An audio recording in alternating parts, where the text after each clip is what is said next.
Hello everyone. 7 weeks ago, the Hungarian parliament passed the controversial Coronavirus Act, which extended the state of emergency until further notice and granted the government with the extraordinary powers to rule by decree for the duration of this state of emergency. Back then, we had a discussion with an international law expert and an NGO representative based in Hungary, Budapest, and talked about what this act means for Hungary and for the future of democracy in the country. But journalists were also worried about what this act and especially its amendments about fake news, spreading the fake news suggest, because it has the potential to limit journalists' job in Hungary. And now we will go into the details with my guest, who is a journalist based in Budapest and covering news, mostly politics, in Hungary. Here my guest is Justin Spike. Welcome, Justin. Thank you very much for having me. Thank you very much for sparing time and joining the discussion with me. As a journalist who works in Hungary for quite a long time now, what were your initial thoughts at the end of March when this bill passed and became the so-called Coronavirus Act? Did you expect this act and also specifically its amendments about fake news to cause trouble for your work? Perhaps we can start with touching and remembering what it was suggesting about spreading fake news. So yes, when this act became publicized before it was even passed, we were able to look into it and see what were some of the specific provisions. I think nobody was really surprised that such a piece of legislation would be prepared. I think everybody knew that the government would take some steps to create the legislative framework to be able to operate in this, what is really a pretty unusual and a novel environment. But what was sort of a surprise and a bit worrisome were provisions of the act which could affect the independent media and the way that they do their jobs. Specifically, we're talking here about two changes to the criminal code, which were included in the act.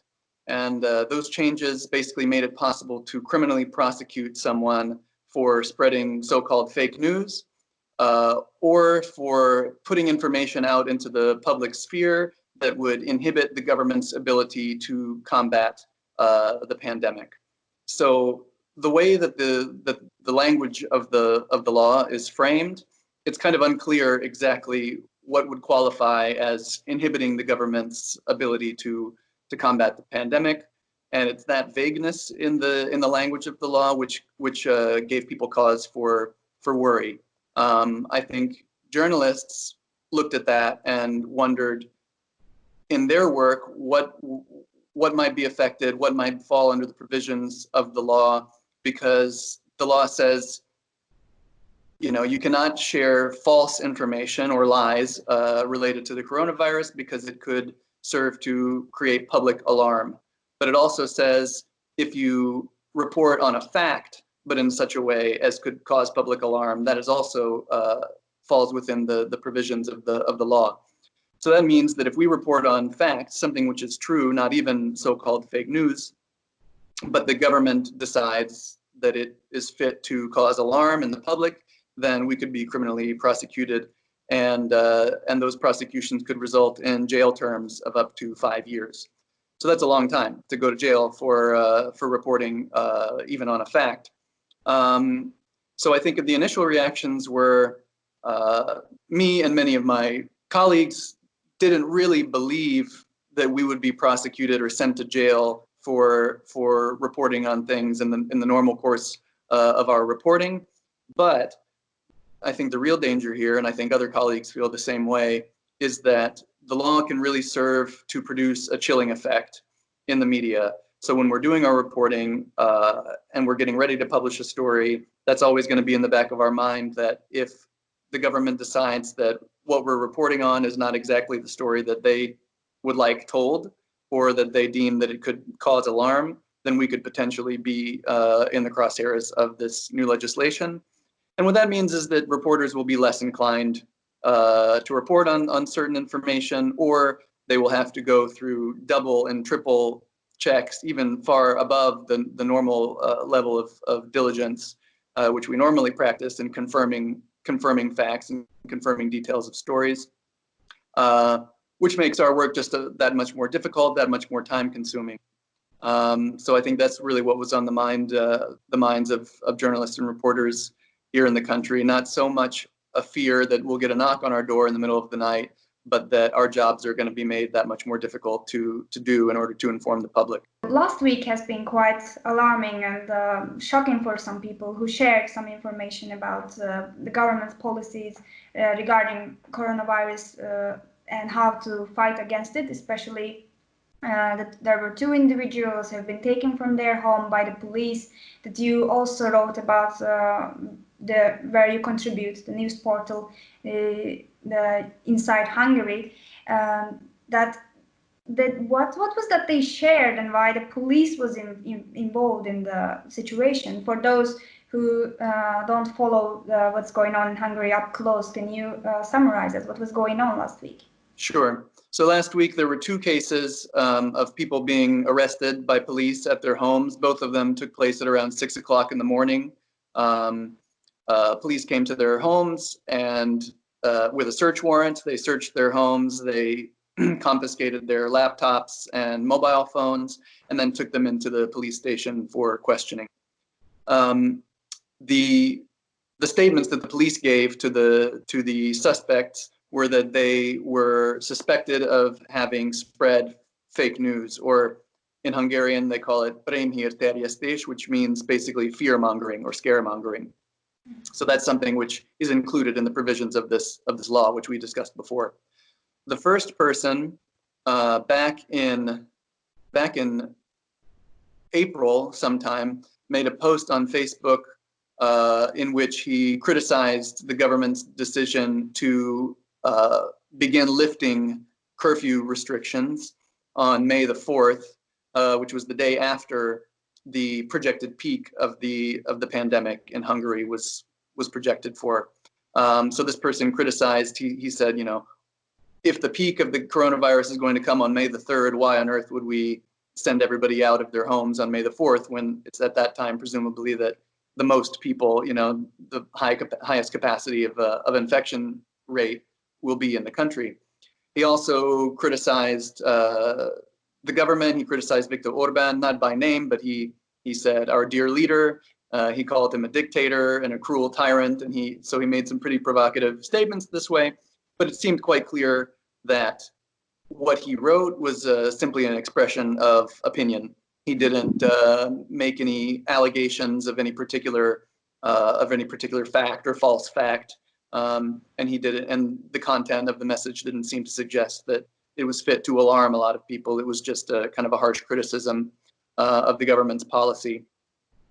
He was released several hours later by the police, and all the charges were dropped against him because the prosecutor found that no crime had been committed.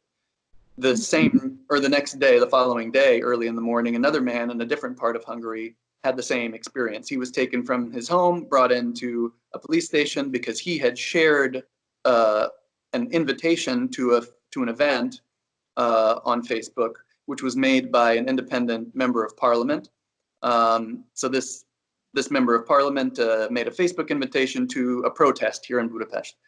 This man shared the invitation, and he added to it a comment which said that in his town of Gyula, the government had emptied something like 1,136 beds from a hospital to make room for potential coronavirus patients. That actually happened. That was a true statement of fact. And otherwise, all he did was share the post of the opposition MP on Facebook. So he too was taken into police custody on the same charge, and was also released shortly thereafter, and the charges were dropped. So in both of these cases, you see that these people were suspected of spreading, of fear-mongering or of scaremongering, but the prosecutors in both cases found that no crime had been committed, so they were released. So a lot of people would say, well, no harm, no foul. You know, these guys won't be charged for any crime because there was no crime. But at the same time, I think we have to see that it is a violation of one's rights, I think, to be woken up at 6 o'clock in the morning and taken from your home and held in police custody for writing your opinion on the internet. And two, the provisions of this law made it possible for the police to act in such a manner. So we presume that the police were not acting on a centralized order or an order from the central government to go and arrest this guy and arrest that guy. They probably did so on their own volition. Who knows why exactly? Obviously, they made a mistake. The prosecutor found no crime, and they were released. But I think that doesn't necessarily absolve the central government of some responsibility for creating the legal infrastructure where such a thing is possible. And I think that's really the story here. That now in Hungary you can be arrested, if not charged, for sharing your opinion on social media. The European Union's reaction to the law when it was passed first in Hungary to extend the state of emergency to take care of the coronavirus outbreak was a little weak at the beginning, I would say. So, but still the tension between Brussels and Budapest, which has been going on already for a while since the migration crisis, as you also follow, is still high. It didn't go anywhere. And particularly nowadays, like last week also, the parties seem to be having disagreements over this coronavirus act and its implications. Orban was invited to Brussels to discuss the issue. Then the government's reaction to that was also negative. And so how do you evaluate this whole process between the two parties, starting from the end of March, since the bill passed, and up until today? I think that from the beginning, the usual voices in the European Union and the European Parliament came out and expressed their concern over the scope of the Hungarian law. It's usually kind of the same cast of characters on the EU level who make these criticisms and who are particularly interested in the developments here in Hungary. So, in rather an expected manner, they expressed their concerns over the fact that the law does not have a time limit, for example, that it can only be revoked by a 2/3 majority of parliament. And of course, Fidesz has a 2/3 majority in parliament, so essentially only Fidesz can retract the law. And because Fidesz almost never, if at all, votes against the government's will or that of Viktor Orban, then it's pretty much de facto depending on the order of Viktor Orban when this comes to an end. Mm-hmm. So these were the criticisms, and I think they were legitimate criticisms. And a lot of these European figures said, we're going to take a deep look into the language of the law, and we're going to find out whether it contradicts European law or European values. And this went on for quite some time, for several weeks. And in the meantime, I think some voices within the European Union were pushing harder and harder to try to get some infringement proceedings even launched against Hungary for this law. So naturally, within the European Union, even in the center parties or the center-right parties, those within the European People's Party, for example, there's been a lot of reluctance to take really definitive steps against Hungary and against Fidesz for various complicated political reasons. But I think that the fact that last week Viktor Orban was invited to the European Parliament to speak and participate in a debate in the Parliament on the Hungarian law, an invitation which he refused, that sort of caused another conflict. He refused to go because he said he was too busy dealing with the coronavirus and he wouldn't appear. He recommended that the Minister of Justice, Judit Varga, go in his place, which the European Parliament refused because they said in debates like these, it's usually only the head of state or the head of government who can appear. And the Hungarian government put this forward as the European Parliament refusing to hear the Hungarian side, refusing to allow the Hungarian side to defend itself against the charges against it, which would be voiced in the debate. But the fact of the matter is that Viktor Orban was invited, he refused the invitation, and based on procedural rules of debates like this, no one else could go. So I think that this rubbed some people the wrong way within the European Union as well. Whether it will result in further actions, I think it's really hard to say. These things take such a long time. As you mentioned, this conflict has really been going on at least since the refugee crisis of 2015, if not earlier. And then it kind of culminated in 2017 with the Sargentini report, so-called Sargentini report, which resulted in Article 7 proceedings being launched against Hungary.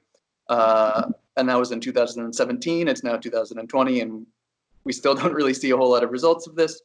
So I think my interpretation is that really what happens here is going to have a lot to do with the individual political groupings and parties on the European level. We know that Fidesz's relationship with the European People's Party, the EPP, is quite strained. It's gotten even worse now during the coronavirus. The president of the party has made some pretty strong and harsh criticisms of Viktor Orban and of Fidesz. And it looks like after the whole coronavirus situation is over and once normal politics can kind of resume in some form again, I think that there will be a final confrontation where it will really be decided whether Fidesz gets to remain in the EPP or not. But in terms of institutional European measures taken against Hungary for this law and for other issues, we don't really know yet, and I don't have any reason to believe that they will be quickly forthcoming just based on the observations of the last several years. Finally, as a journalist working in Hungary, I also wonder, what do you think about the efforts by the opposition in Hungary? Because the local elections in October 2019 was taken as the opposition's victory, especially Gergely Karácsony becoming the mayor of Budapest, capital city, Fidesz losing the capital and many other cities. There were the scandals before the election, which affected badly Fidesz's reputation and its members also. And at the point reached today, what do you think? What is your comment on the opposition's act? I think that, especially here in Budapest, I think the mayor, Gergely Karácsony, has been quite vocal about his opposition to certain government measures, most especially vocal about his criticism of the way that the central government is communicating with him, with his office, and with the city of Budapest concerning the coronavirus protection measures, data, on the spread of the virus, on how many people are sick, where, etc. He's rather dissatisfied with the level of communication between him and the emergency task force, for example. And then concerning some of the things that the government is using the Coronavirus Act to accomplish, I think there have been some strong statements by some of the affected mayors of certain cities, for example. I'm sure you know that in the city of Good, which is a Budapest suburb just a few kilometers north of here on the Danube, the government set up what's called a special economic zone in that city around the territory of a Samsung factory. So what that means is that control of that area and the business taxes paid within that area that the government set up will now no longer go to the city of Good, but will rather go to a county administrative body, a county government, which means that for the city of Good, they've said that they're going to miss out on something like 1/3 of their budget because of all the taxes which they're going to miss out on coming from the Samsung factory. Other such things have happened as well. Here in Budapest, again, for example, in the 8th and 9th districts, which are also both led by opposition mayors, the government has appropriated a number of funds from these districts to place within a coronavirus crisis fund. And they have voiced their opposition to that because it's going to mean that they can't undertake certain projects which they had planned for renovating buildings, keeping up public areas, investing in schools and kindergartens, etc. So some people, including some of these mayors, have argued that that these moves, under the pretext of the fight against the coronavirus, are in fact serving to centralize power, to take political autonomy away from the municipalities, which are led by opposition mayors who were elected in October of last year, and to deprive them of the funding which they need in order to effectively run their cities. Whether or not that's the genuine intention of the government, of course, we can't know. But what we have seen is that there are certain districts and cities which still are led by Fidesz members, which have not had their funds appropriated for this coronavirus defense fund. And then numerous others, not just in Budapest, but around the country, have had funds taken away from them to put into this central coffer. So, and as far as Mayor Karácsony goes here in Budapest, he's been quite vocal about this as well. However, I think that there has not really been a really strong pan-opposition point of view put forward on this issue. I think that everybody knows that, of course, the government does need funds in order to fight the coronavirus. I think setting up a crisis fund is, in principle, a reasonable thing to do. And therefore, I think somebody like Karácsony here in Budapest would be in a difficult political position to say, no, we can't have this. We can't have this money taken away because we need it, because that looks pretty bad. You don't want to help fight the coronavirus. That's just not very good politically. So they're really in a difficult position, kind of between a rock and a hard place. How do they go forward and appear as if they're still fighting effectively against the coronavirus and doing all they can to help, but at the same time not have their municipalities taken under the control of county councils or having a lot of their funds appropriated by the government. Mm-hmm. Thank you very much for sparing your time and joining me at this discussion about the recent political situation in Hungary and how this specifically started affecting freedom of speech, freedom of expression in the country. Thank you so much. Thank you very much for having me. It was my pleasure.